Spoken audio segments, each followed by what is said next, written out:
evening mga kapuso! Exciting ang bagong season ng Family Feud this coming May. Hindi na lang kasi bigating kapuso stars ang makakasali sa masayang survey hulaan, pati mga kapuso mula sa iba't ibang lugar sa bansa. Yan ang chika ni Lars Santiago.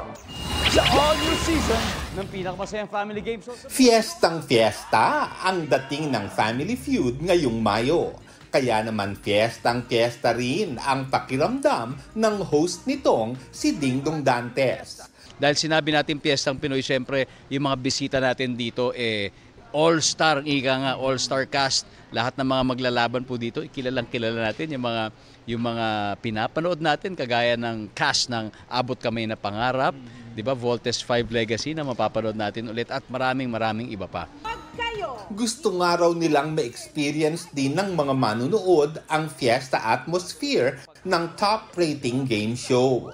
Kaya isasali na rin nila ang mga kapuso sa iba't ibang lugar sa Pilipinas. Yung booth na Family Feud ay pupunta dyan mismo sa barangay ninyo. Papasok lang kayo doon at sasagutin nyo yung mga tanong ko doon sa booth, di ba? Para makapagbigay din naman kayo ng mga top answers. So parang nandito na rin kayo sa show at sumali kayo. Ramdam na ramdam at malakas na malakas ang presence ng Family Feud, hindi lang sa TV, kundi pati online. Mismong ang creator ng game show na Frame Mantel ay nag-congratulate sa Family Feud Philippines dahil umabot ng mahigit 9 million ang views ng episode sa network nito. Tampok ang hosts ng It's Showtime. Napakasaya talaga. Ibang klase talaga yung energy ng It's Showtime family and It's Showtime cast. Kaya kung hindi nyo pa nakikita, nandyan sa YouTube, panoorin nyo po pati sa Facebook.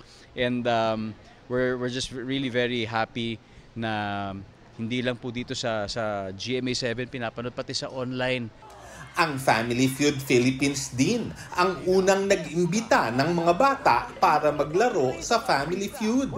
Kaya naman ngayon, maging ang versions nito sa ibang bansa, naglagay na rin ng kids episode. Pag sinabing family, hindi mawawala talaga yung mga bata. Kaya proud din tayo na tayo ang unang bansa na nag-incorporate ng Family Feud Kids sa programa.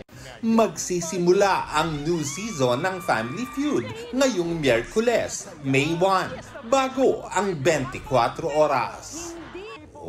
Lars Santiago, updated sa Showbiz Happening.